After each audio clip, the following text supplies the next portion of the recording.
Thank you all. Thank you, Debbie. That's a hell of an introduction, I got to tell you. So, when Lauren and I often have this little thing that we do, going back and forth, and I introduce myself to most of you who probably know her as Lauren's dad, and she introduces herself as my daughter. People tell me it's okay because the apple doesn't fall far from the tree. So I correct people, I say in this case it's the fruit making the tree look a hell of a lot better. So my story, which I was asked to briefly talk with you about because I know you have another event to go to, was my Jewish journey. How did I end up getting here? Why am I even here speaking to this group of people? And I just want to say, first of all, that I am so proud and honored because my motivation for my involvement in Jewish leadership has always been about the legacy. It's always been about finding the next group of people, kids, adults, otherwise, that will carry on this leadership that we so desperately need in this community. The more people that we can engage, the more people that do this, the stronger we will become. So kudos to you, Pepe, because this program to me is really one of my favorite programs. And it very much parallels the story that got me involved in the Jewish community. You heard all these things I'm involved with, so that comes from a disease that I have, which is called I can't say no. We all have it. And Debbie has it more than anyone that I have ever met. And what you'll soon come to find out as you continue along your journey is that there is such an incredible crossover. Debbie mentioned the Hillel 954 event. So at the Hillel 954 event, we had just had an APAC meeting somewhere in Washington, D.C. the week before. And when you look around the room, who do I see? I don't think she's here tonight. Is Esther Shaka here? No. So Esther, Melanie's here. I'm sorry? Melanie's here. Oh, Melanie. Okay, great. So these are people that, I see everywhere. I can go to an APAC meeting, I see Esther at an APAC meeting, and Tuesday the next week, we're in a Federation board meeting. And then at Hillel 954. So what happens is that you'll very quickly begin to realize that once they got you, they don't let you go. But my journey, I think, is, and I'm glad actually, Pepe and I thank you very much for asking me and giving me this incredible honor to speak up in front of you all, because as I was sharing with Judge Davis earlier, we share a very similar lineage. He has family that graduated from the Hebrew Academy, and including an uncle, I believe, who was at actually a member of the same class that I graduated with. So when I think back about my journey and me being up here speaking, I have to laugh. And my mother, who is sitting here today, will remember this better than anyone. But if you would have spoken to her 30, 40, 50 years ago, and you would have asked her, do you ever see Gary getting up in front of a group of people in the Jewish community and speaking about his Jewish journey? She would have laughed, as would have Rabbi Gross at the Hebrew Academy. Because my Jewish journey began with just trying not to get kicked out of the Hebrew Academy. And that is the God's honest truth. And I used to speak in front of the high school when I was the board chair for graduation. And I used to say that I am the last person that should be standing up here speaking to a group of high school graduates. I had no honors, no accolades. I was sort of the bottom of the class. I was just trying to stay in school. And here, so many years later, I really believe that that little journey in the beginning, in spite of all of the challenges that I certainly presented to my mom and to the school, is really where this kind of all began. And I've seen that throughout my experience in Broward County. What brought me here today and what got me involved ultimately in Federation was actually building a sukkah. Can you imagine? You volunteer to build a sukkah, how hard could it be? So I volunteered and built a sukkah for the school. And I did it because one campus had a sukkah and the other campus didn't. And how do we solve the problem? And there was committees and debates. And I said, I'll buy one, we'll build it. What's the big deal, right? So I bought the kit and we got together on a Sunday before Sukkot. We built the sukkah. The next thing I know, the head of school says, would you be interested in becoming board chair? And I said, I'm happy to help. I says, but why me? And I didn't really get a good answer. He said, well, you exhibit good, attributes of leadership. And I said, what would those be? And he never answered me, but I came to figure it out years later. Because all the people that were building the sukkah were engineers, doctors and lawyers. And he figures if I could check the egos of all those engineers, doctors, and lawyers and get everyone to work together, then there must be something special. Didn't quite believe it myself, but that journey led me to becoming involved in the David Posnack Jewish Day School.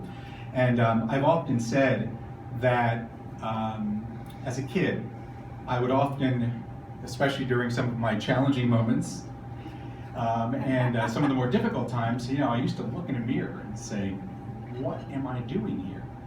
God, why did you put me on this earth? And that thought has constantly been in the back of my mind for many, many years. And when I got involved at the day school, and during my involvement with the day school, I really believe and realize that the reason that I was put on this earth was to be in the place I was at that time, which led me to the journey that brings me here today. Because without that building of a sukkah and someone asking me to be board chair, I don't believe that it would have led to all of the past and the journey that I've been on. When I was involved in the day school, so I took over after Debbie and after, hi Frank, and I loved Debbie and Frank with all my heart, even when Debbie and I used to disagree over things. The other thing to learn about being involved in the Jewish community is that we may fight like cats and dogs, and we may disagree about everything, but we love one another so fiercely, and I mean fiercely, that there is nothing that can tear us apart. And that is something so unique about this community, because it doesn't make a difference whether you do agree or not, because at the end of the day, we are all one community, and we love and respect and treat each other. And that's really the message that I got from this entire experience. But as I began my journey, so when do I get to take over after Debbie and after Frank? 2008. Yeah, you all know what happened in 2008, don't you? Called the world's greatest recession since 1930s. So here's when I take over. I take over right during the Great Recession of our lives, and at a time that was in a very, very difficult place for the school. And this theme that I've talked about unity and community and about bringing everyone together, was so apparent and really became my calling card, my mantra, because I saw how that lack of feeling and seeing each other as one community and as one group started really with my first experience in the school. And what happened is there were two elementary schools, Camp, one Davian and one in Plantation.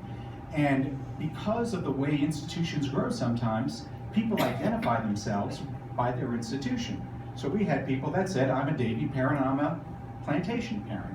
And I said, we're all the same school. Why are we identifying ourselves, one as Davie and one as Plantation? And it was very apparent to me that that created a wall between us.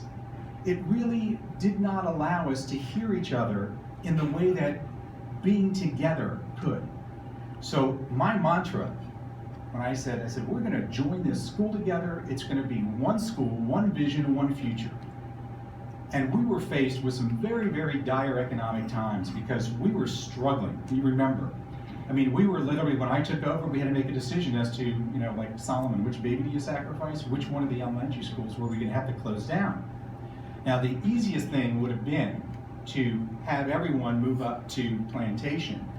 But the truth was that the Plantation campus had served an incredible purpose for the school, but was not going to allow us to compete with any of the Jewish day schools. So we were really, or any of the private day schools for that matter in Broward County, so we were really, really concerned as to how is it that we were going to be able to do this. So we decided, after some debates and discussions back and forth, to bring everything down to the Davie campus, and that's really what began this entire process. And eventually, that process led, and I don't know if you did that as part of your journey, if you visited the school as part of the Horizons program or not, but those of you who don't know, the Posnack Jewish Day School, which is now on the Davie campus where Federation is located, when we started, there was none of the buildings that you see in this high school and middle school and elementary school that you see today. This has all occurred in the last 5 years. And it's really because there was a group of us who believed more than anything else that for every reason not to do it, we had one reason, just one reason why we had to do this. And the reason we had to do it is, as David Ben-Gurion said many, many, many years ago, he goes, what the Arabs don't understand is that the Jews have a secret weapon. And you know what that is? No alternative. We simply did not have an alternative. We could not continue on the way that we were. So my leadership, with no experience, began literally from trying to work through bringing the school together to one campus. And sometimes, you know, when we did this process, we didn't have everything that we thought we would have. We didn't have this all planned out. We didn't have donors lining up to help us build a brand new high school in the second story of the Federation building, which is where the high school was for the beginning of the consolidation. We didn't have commitments from people that were saying, sure, we're going to back you up and raise the money. And with this, we still decided to do that. And the reason why we decided to do that is because we all believed that if we could work hard and believe so strongly in this outcome, that maybe we could get someone to believe and back us. And that's exactly what happened. So we ultimately got someone to believe us, and he backed us, and he guaranteed the building of the high school in the second story of the Federation building. And this began the journey that has brought the school from a school that was literally losing kids by the dozens at that point in time, now to a school that has waiting lists for almost every single grade, that in spite of building almost 100,000 square feet of new space, is already busting at the seams with waiting lists for kids. And the reason why this motivated me so much was really, really simple. We had a kid one time, I'll never forget this. You remember Solomon Brown? He was a kid in our school. Quiet, you didn't even know, he wasn't a loud kid, he didn't, wasn't brash, you wouldn't even expect it. Well, this kid ended up becoming one of the 8 finalists for the high school Heisman Trophy. And he was religious. And they used to hold the Heisman High School Trophy on a Friday night. So he could not even attend the ceremony where they had a whole video featuring. The producers of ESPN came to the school to shoot a spot about him and about the school. And I would never forget this. One of the producers comes up and says, "You have a hidden gem here." The one thing that kept me going and really motivated me for the leadership and involvement with these kids, they were so incredible for years and years and years. We used to call it a mensch factory every graduation because the kids cared about each other. They really were mensches. They were great, great kids. They weren't perfect, but boy, they could come together and help one another in ways that just blew my mind. And I was determined, because my daughter Janet was going to school at the time, that I was not going to let this fail. This was not going to happen on my watch. I was not going to give up. And I was relentless, probably stupid at the time, but I would not stop. I'm telling you, persistence pays off. If you believe in something strong enough, and you know in your gut it is the right way to go, then just persist. Just relentlessly never give up on that dream. And I promise you, I am living proof that if you do that, you will have fulfillment beyond your wildest imagination. I don't believe that at the end of a life, you look back and you think of all the things that you've acquired and all the things you've accumulated. I think you're measured by what you give back. And that's really the journey that began, the process that brought me to Federation. Because in order to bring off this miracle, which to me it was a miracle to be able to do this with the school, we couldn't do it alone. If it wasn't for Federation, none of this would have ever happened. Where's Karen Zemmel? Karen was the board chair.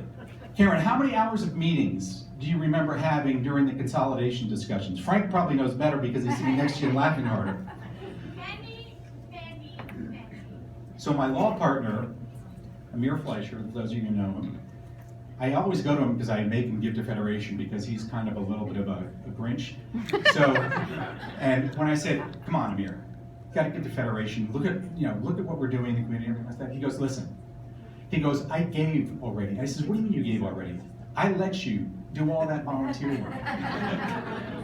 Because for the time that Karen and I were involved in trying to make this happen, I mean, we literally spent days and days and hours and hours and hours. I mean, I can't even begin to think of how many hours it took for us to be able to iron out an agreement that ultimately brought the school to the JCC campus. But all of this culminated in an incredible night where all of the boards of the agencies that were affected were meeting to decide and vote on bringing the school to the campus because everyone needed to approve it and agree upon it, etc. And this is really where I began to really appreciate the value of Federation and the community that it represents. Because if it weren't for the leadership of all of those people, we would not have made this happen.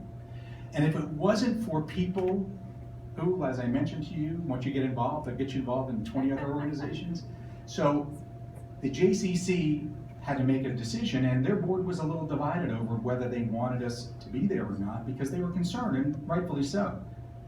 So every past president of the JCC, all of whom ended up serving on the Federation board, got behind the then president of the JCC and stood beside her and said, we are not leaving this room until we vote for this proposal. And it's that kind of commitment of people who are, just as I keep telling everybody, I'm just a volunteer. It's that kind of commitment that really explains why I have such a love for Federation in this community, because through every step that we have done, we could not have accomplished any of it without the help, the guidance, and the leadership of Federation and volunteers like Karen and Debbie and all of the people who really were instrumental in making this miracle happen. And I think that as you continue along your journey, that each of you, I hope and I pray that you can find a cause that you can be passionate about. And when you are, and you stick with it, and you don't say no, you will be rewarded in ways that you cannot even imagine. So during this process, my mom, I used to talk to her, I says, Mom, you know, sometimes it's a little difficult. I don't know if I'm really cut out for this. She goes, don't worry, you have broad shoulders. And I said, you know, she goes, God gave you broad shoulders. And I said, with all due respect to God, he's never been the board chair of a Jewish day school. So, and I say that because when you're faced with difficulties, it's very easy to get religion. And although I am Jewish and I love my religion and I practice, I remember that I used to go to shul, especially during some of these difficult times, and I would read stories and try to find inspiration for like, okay, this is really getting tough, what do we do? So every time I kept coming back to the story of my favorite Jewish hero, who is probably the least known Jewish hero to most of you. If I tell you the name of Nachshon ben Aminadav, does that ring a bell to anybody? Sure. Okay, so most people don't know, but I'm here to tell you that if you go to Wikipedia, he has his own page. He also has his own page on Chabad.org. But this is the story that truly inspired me, because thinking about the process and the journey that I went through, it was very much similar to Moses with the children of the Red Sea.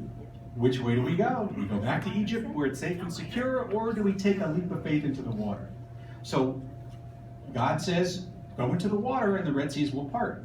So all of the tribes are saying, you go first, I'm not going to go first, you go first, I'm not going to go first. So in other words, a Jewish organization.